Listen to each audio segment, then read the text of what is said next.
Welcome back नासी नवा क्या आग कंदासीं त वज़ीर आला हाउस में वॾे वज़ीर सिंध मादरी शाह सां क़तर जे सफ़ीर जी मुलाक़ात कई आहे।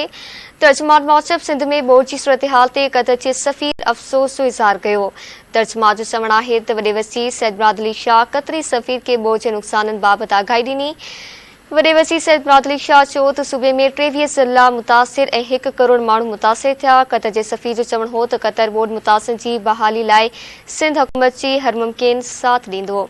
हुन चयो त आउं पाण ॿोड़ मुतासिर इलाइक़नि जा दौरा कंदसि। क़तर जो आवाम हिन ॾुख जी घड़ीअ में आवाम सां गॾु आहे। ख़बर अवां सां शेयर कई पिया। वज़ीर आला हाउस में वॾे वज़ीर सैद मादरी शाह सां क़तर जे सफ़ीर जी मुलाक़ात थी आहे। तर्जुमान मूजिब सिंध में ॿोड़ जी सूरतहाल ते क़तर जे सफ़ीर अफ़सोस जो इज़हार कयो आहे। तर्जुमान जो चवणु हो त वॾे वज़ीर मादली शाह सां क़तरी सफ़ीर खे ॿोड़ जे नुक़साननि बाबति आगाही ॾिनी। वॾे वज़ीर मादली शाह चयो त सूबे में 23 ज़िला मुतासिर ऐं 1 करोड़ माण्हू मुतासिर थिया आहिनि। क़तर जे सफ़ीर जो चवणु हो त क़तर ॿोड़ मुतासिर जी बहाली लाइ सिंध हुकूमत जो हर मुमकिन साथ ॾींदो। हुन चयो त आउं पाण ॿोड़ मुतासिर इलाइक़नि जा दौरा कंदसि। क़तर जो आवाम हिन ॾुख जी घड़ीअ में आवाम सां गॾु आहे।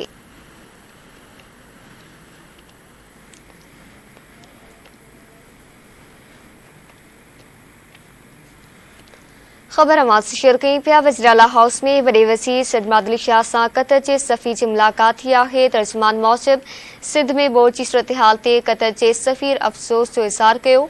तर्जुमान जो चवणु हो त वॾे वज़ीर मादली शाह सां क़तरी सफ़ीर खे ॿोड़ जे नुक़साननि बाबति आगाही ॾिनी।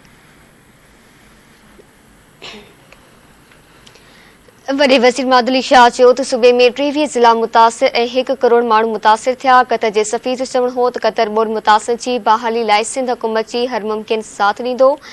हुन चयो त आउं पाण ॿोड़ मुतासिर इलाइक़नि जा दौरा कंदसि। क़तर जो आवाम हिन ॾुख जी घड़ीअ में आवाम सां गॾु आहे।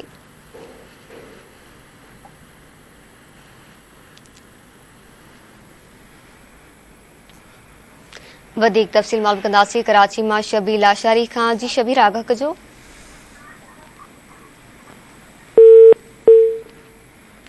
नासिन अवां खे आगाह कई पिया। वज़ीर आला हाउस में वॾे वज़ीर सैद मादली शाह सां क़तर जे सफ़ीर जी मुलाक़ात थी आहे। तर्जुमान मूजिब सिंध में ॿोड़ जी सूरतहाल ते क़तर जे सफ़ीर अफ़सोस जो इज़हार कयो।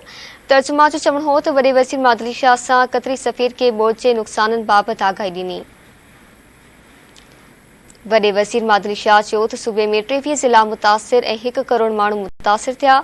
क़तर जे सफ़ीर जो चवणु हो त क़तर ॿोड़ मुतासिर जी बहाली लाइ सिंध हुकूमत जे हर मुमकिन साथ ॾींदो।